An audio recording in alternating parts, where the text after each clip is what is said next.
Hello everyone, nice to be here. It's my first time actually at Mobile Warsaw.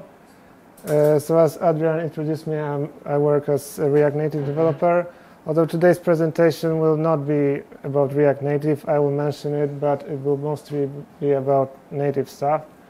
You might think that while developing cross-platform apps, you actually would avoid some native code issues, but it turns out it's really not the case. And biometric authentication is one example of that.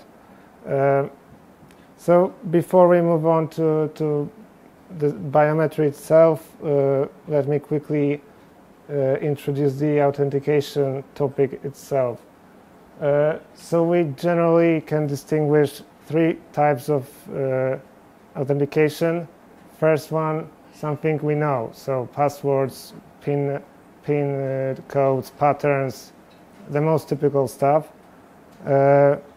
This has its pros and cons, we all know that.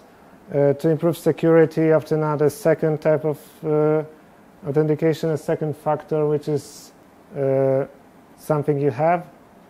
It can be a SIM card, so we get SMS verification codes. It can be one-time some hardware, one-time password generators. It can be anything physical. And the third type of biometrics, it's something you are. So this is basically some biometric inherent characteristic that is unique to every human being and that we can leverage to actually use for authentication. So the most common type of authentication is obviously a fingerprint. It's been in use in various fields, like forensics, for a long time, and it really caught up in the mobile world as well. So it's still the most common type. We use it to unlock our phones. And the fingerprint readers themselves have also come a long way. So from the most basic optical readers, which could be easily fooled with high-quality image, through some more advanced capacitive, which are still the most common ones, to ultrasonic fingerprint readers, which are pretty advanced, which actually enable something that phone manufacturers wanted to do for a long time, which is an in-display fingerprint readers, which now some phones like S10 actually have. And fingerprints is only one type of authentication. Facial recognition got really popular with the introduction of iPhone X. We also have iris scanning, which was used in some phones like S8 and S9. They now ditched it in place of in-display fingerprint readers. There is also retina scanning, but it's considered to be worse than iris scanning. There's actually voice recognition, which is quite interesting topic because it's important for all businesses or devices that operate on the phone. So anything like Alexa can use it. It just basically extracts features from your voice and can identify you no matter what you say. So it's not a recording. It's actually extracting some features of your voice that are unique to you. And while the biometrics in mobile world has been mostly used for unlocking your phone, the most obvious thing to do, and it was actually the case with iOS, so iOS 7 introduced Touch ID as a way to unlock the phone, but it was not until iOS 8 when the developers actually got some APIs to use it in their apps. And some common use cases, you've all seen them: financial, medical apps, everything that deals with any kind of high-risk data that we want to protect. We can also protect only some parts of data, like some note-taking app take this approach, so you can log specific notes. Or you can log some settings which are considered sensitive, like security settings and so on. And of course, confirming financial transaction is also something that biometrics has a good use to. And generally, it was all introduced basically to improve, because it's just convenient to use for users. You don't have to remember anything. You don't have to keep something on you that would authenticate you. So it seems very simple. So this talk will be mostly about security, and we can security is like the other aspect of biometrics. And we can look at security of biometrics from two different points of view. First is how secure are biometrics itself. So can actually someone grab my fingerprint from a glass or something and then fool my fingerprint reader and unlock my phone? And that's a topic for a different discussion. And my point is here that it's always up to the end user of your app whether they want to use biometrics or not.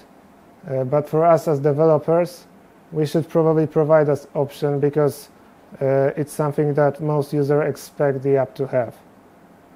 And the other part of security is how secure is the implementation of this in our apps. And that's our responsibility as mobile app developers to actually provide high-level security in our apps. So let's take a look at very high level how this type of communication would look like in general. So on one side we have our app. On the other we have some hardware modules. So in modern smartphones, biometric data is stored in some dedicated hardware module and it cannot be ever extracted. So it always stays on this device. It's not uploaded anywhere because it's not even physically possible to extract it once it's saved. We can only delete it. It's the hardware module that does all that stuff. And in between we have our operating system, and we want basically to use some APIs to access these hardware modules. And what we also want to do is to integrate with some key management system like keychain or key store to actually not have to deal with that ourselves. And while we can actually use this all offline, kind of, so we can just encrypt some data stored locally on the device. Often we want to authenticate with the backend, so we just want to initiate a session in case of banking apps, for example. Although quite interesting example, I don't know if you know it, most financial apps require internet to work basically, but I looked at some of them, and for example Revolut basically caches everything, so it basically works offline. So if you imagine all your data is stored actually on the device, like credit card numbers, CVC codes, whole history of transaction. You can even schedule an offline transaction in Revolut. So when you cache that kind of sensitive data, you really have to make sure it's secure. And we basically have two authentication flows. It depends on what type of encryption do we want to use. So the more common type is symmetric encryption. And it basically goes like this. So symmetric encryption is that we use single key for both encryption and decryption of data. So the flow goes like this. We generate some new key. We save it to key store or keychain. We encrypt the data that we want with this key, and we save it to regular storage, like shared preferences, it's kind of Android. And we want to secure this key so it can be extracted only once the user re-authenticates himself. And what's the pain point here? You could imagine some attacks. We have to load this key to memory at some point.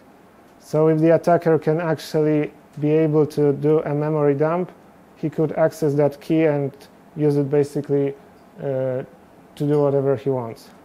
So we can do something about it. We can use asymmetric encryption. So with asymmetric encryption, we have two keys. We have a public key and private key.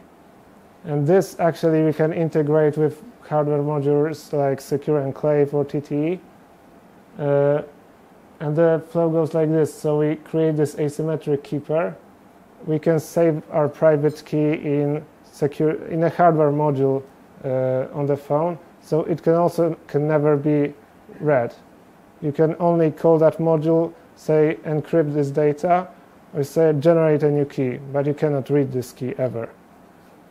So when we have the public key, we send it to the backend, and then once the user wants to authenticate, we ask him to touch his fingerprint, and then we can sign the data that we want with our private key using this hardware module, and the server can verify the result and say if it's us or not. The only thing to keep in mind here is that once the attacker cannot actually extract private key and send whatever he wants, he could theoretically grab this request as it goes and try to repeat it. So that's something we do not definitely want. And we can deal with that quite easily. We have to use something called cryptographic nonce. So we basically have to get some random piece of data from the backend and then attach it, concatenate it with the data that we sent, so the transaction is valid only one time. Okay, so before we get into some platform details, this is what you often encounter in tutorials and that kind of stuff. So this is some pseudocode. It's platform independent. And it goes like this. We call some authenticate user with biometrics method, and we basically get a Boolean flags, whether it succeeded or not. And if it succeeded, we do some cryptographic operation or whatever. And if not, we show some error. So is it secure? Can anyone see any issue with that? Wrong indentation.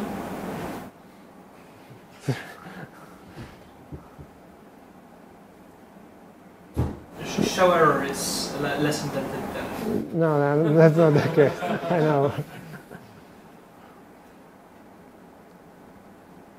Okay, so basically we do a software level check. So we only check these biometrics in our code.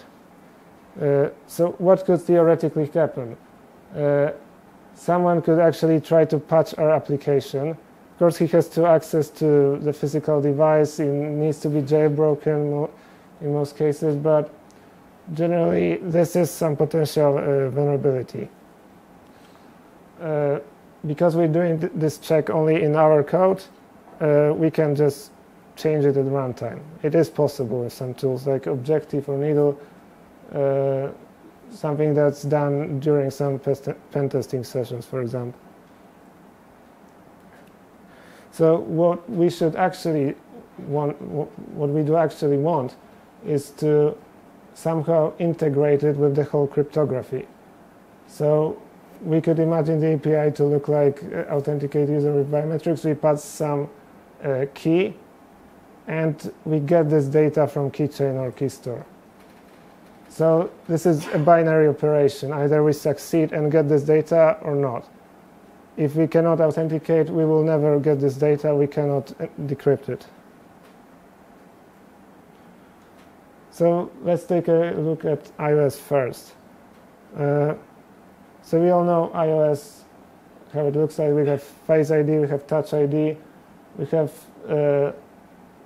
system level prompts which always look the same. They're familiar to the user, so that's all good. Now when it comes to the actual implementation, this is what you will often see in most tutorials. So we can use local authentication framework.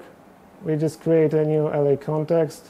We always have to check if we actually can run biometrics, if it's supported on the device, if the user has enabled it, and so on. This is quite painful. There are a lot of error codes. I'm skipping them for brevity. And then you can call evaluate policy with an option device owner authentication with biometrics. And you get success and error. So So that's basically not what we want. If we want to provide a high level of security, and if we're dealing with kind of encryption, authentication, we probably do, especially in some high-risk apps like financial. So what we have to do is actually go a bit more low level to some keychain APIs. The key method here is sec access control create with flags. And then the first argument is allocator. If we pass nil, it's the default ones, it doesn't matter. The next two parameters are crucial, and I'll talk about them in detail in a moment. Then we also have to do some error handling and so on. And we create a query to keychain to save it. We pass the key, the access control that we have created earlier, and the data that we want to store there. And then you probably can see it, it's sec item add. We execute this query. And to actually read this data later, it's very similar. So we just create a proper query, and then we can read it. And this code, sec item copy matching, will actually run the biometrics check. So it will show a Face ID or Touch ID pop-up. So let's take a look at what will make this secure. So first of all, we have to set some accessibility value. And we have a couple of options here. So we can set after first unlock. So after first unlock means basically that we can access this keychain item after the user has unlocked at least once. So it basically doesn't work straight after restart. So this doesn't sound very good. We can make it better with when unlocked. So it will be only possible when the device is unlocked. But the best option is when passcode set. So we only can retrieve this item and save it to keychain when the user has set a device passcode. So has provided some minimal level of security. Then we can leverage actually in our app to provide this second layer of authentication. And for each of these options, we can add a suffix this device only. So this will just basically prevent the keychain item to be synchronized to iCloud and copied to other devices, basically. And the other thing are access control flags. So this is the second parameter. When this API was introduced in iOS 8, we got only one option called user presence. And user presence basically means that the user can authenticate either with biometrics or with the device passcode. So that sounds kind of good, but we don't typically want to use device passcode because someone can just look over your shoulder and get it. It would be better actually to have some custom code only for this app. So we can do better. We can use biometry any. This means that this will only work with biometrics check. So the device passcode will not be, there will not be a fallback to device passcode. So this sounds better, but are we actually sure that this is the same person? If the authentication succeeds, do we really know if the same person who actually has registered? And we don't really know that because someone might add another fingerprint later on, or face scan, or remove something. So basically, this is not better than device passcode because if someone has the device passcode, they can add a new fingerprint. Typically, maybe you need an Apple ID password for that. I'm not sure. But generally, we can do even better. We can use biometry current set.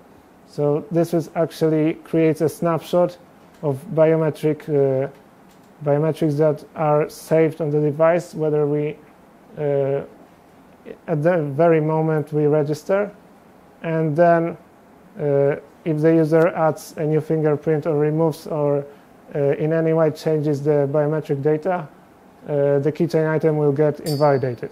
It won't work anymore. We have to save it again. So let's sum up all iOS security measures. First of all, we should use sec access control create with flags. We shouldn't use evaluate policy, which is a very nice high-level API, but it's just not enough. We should use these two flags. Accessible when passcode set is device only and biometric current set. If we want to use asymmetric encryption, we have another flag which can be combined with biometric current set. It's called private key usage, and we can actually save our private key to secure enclave. So this is like the best we can do. Okay, so that's for iOS, and it wasn't that bad. So the initial high-level API was kind of easier to use, but accessing the keychain directly is not that bad either. But with Android, it's not that pretty anymore, because we have to do a lot of cryptography ourselves, basically. So biometry in Android was introduced in Marshmallow. We got fingerprint manager class. We didn't get any system-level dialog. It had to be implemented manually. So it's also not a good thing, because it always looks different. You could even run it somehow under the hood, so the user would not realize what's happening. But in Android Pie, we got biometric prompt, which is basically a replacement. We also have a system-level prompt that would always look the same. And in Android 10, we got another class, biometric manager, which actually ported some utils from fingerprint manager, which were not ported before. And we actually finally got support for facial recognition. So we can also use facial recognition from Android 10 as an alternative to fingerprints. So the API, first of all, again, we have to check if it's really supported. It can return different error codes. We should gracefully handle all of them. Handling them really can depend on what type of app you are doing. Then we can actually set all the data that will show on the prompt, so like title, description, and so on. So that's simple, but then we have to do all of that to actually go to key store and save something. So first of all, we have to choose algorithm that we want to use. This is in kind of symmetric encryption. AES is always a good choice, but you also get some other flags that you should basically research what to use, because this is recommended now. In 1 year time, it might not be secure anymore. So we then get instance of key generator. We specify that we want to store it in Android key store, and we then basically set up few properties. The key one is set user authentication required, which will force the biometrics check. Actually, the API is even more confusing, because Android never really got device passcode fallback like iOS did with user presence. And now this option was kind of introduced because you can actually add, there's option in biometric prompt builder that you can set device passcode or pattern fallback, but it doesn't work when you use all of that cryptography, so you will just get some error. So it will only work with biometrics if you use set user authentication required to true. Another flag that improves security is set invalidate by biometrics enrollment. If you want to use it, you also have to do some checking of API levels, because it was introduced later. But generally, that's what biometric current set on iOS. So if user adds new fingerprint, this will get invalidated. And then we do some another transformations, like creating new classes which are wrappers around another classes and so on. basically to call biometric prod authenticate at the end. So the two key lines here are set user authentication required and actually to pass this prompt crypto to the authenticate method.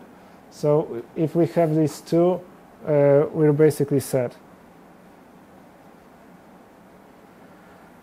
And then we can actually, this is how the handling of that would look like when we show the prompt. So we basically get the cipher object back, and we can use it to decrypt or encrypt the data. So the data we would typically store in shared preferences. We just decrypt it using this cipher, so this is quite easy. So let's sum up Android security measures. So first of all, you should always verify what type of ciphers and algorithms you use, because you have to specify them yourself. iOS just has some implemented under the hood, but on Android it's very explicit. You should use set user authentication required to force biometry check. You should create this crypto object with all of that and pass it to biometric prod authenticate. If you can, but I really not see a reason not to use this another flag to make it even better. And then if you can actually use asymmetric encryption, it is kind of a better choice. So if you're only planning the flow with backend, you might consider going asymmetric. So these are native platforms, and let's quickly go through cross-platform solutions.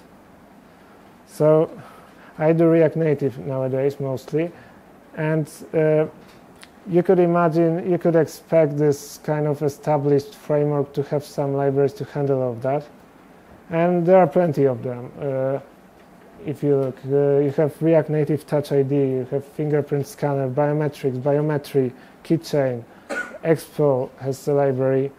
So how do we choose these libraries? We typically do that. We look at number of stars on GitHub. The one that has the most stars is probably the most used, is probably the best. It's kind of a good benchmark in this case, but not quite. So most libraries on React Native don't really support any of this keychain, key store integration that I talked about. They only do this software level check that we would like to avoid, especially in some high-risk apps. None of the libraries has been ported to support the newest Android APIs, which is biometric prompt. Only one library actually uses keychain services and not local authentication framework on iOS. And that's good, but it doesn't support biometrics on Android, so we could only use it for iOS. And there is one library that actually does a pretty good job, which is React Native Biometrics. But it's only for asymmetric encryption. So if you want to use symmetric encryption, which is still more common one, you won't be able to use it. So the lesson here is always verify what code you are actually using when it comes to security. I'm not a Flutter expert by any means, but I did a quick research, and there is one official package called localauth, but it does what it says. So it does localauth. It doesn't provide any keychain key store integration again, but it uses biometric prompts. So that's some upside.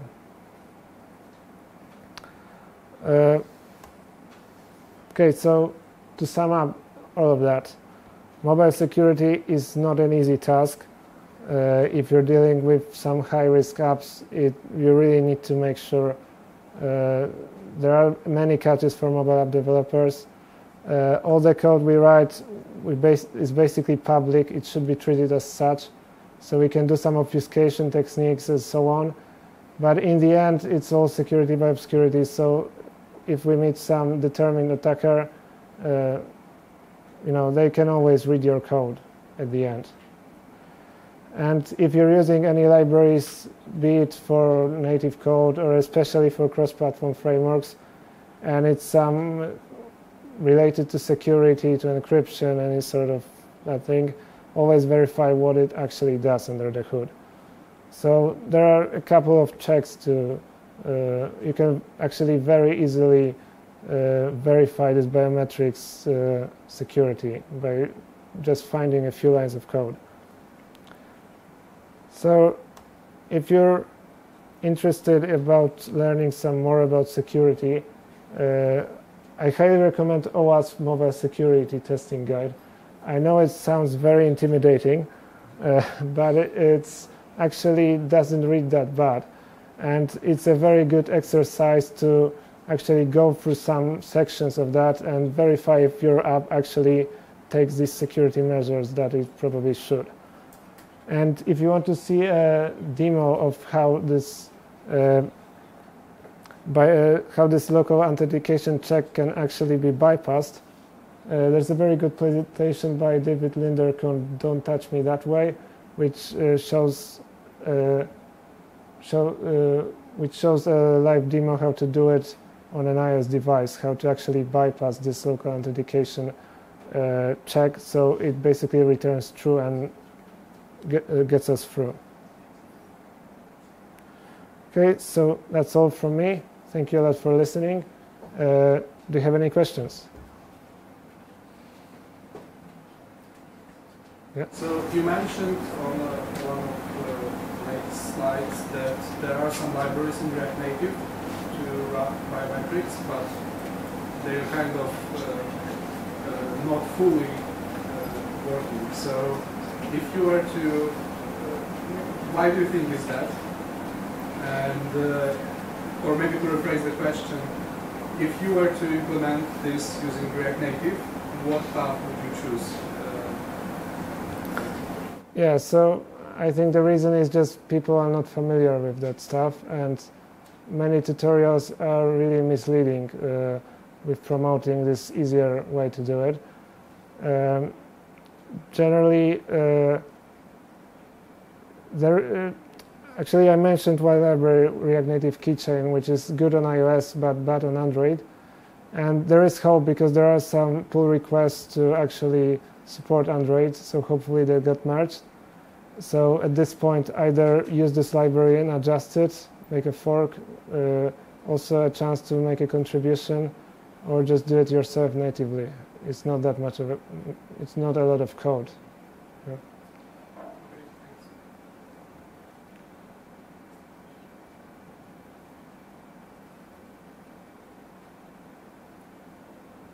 Okay, thank you.